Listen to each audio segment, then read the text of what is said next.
Hello friends, welcome back to Darsha's life style.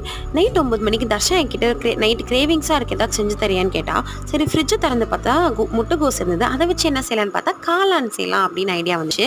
அதுக்கு என்ன செஞ்சோன்னா, கோஸ் முதல்ல வெட்டிக்கிட்டு சாப் பண்ண கோஸில் கார்ன்ஃப்ளவர் மாவு, அரிசி மாவு, red chilli powder, garam masala, உப்பு, வேணால் சிக்கன் மசாலாவும் போட்டுக்கலாம்.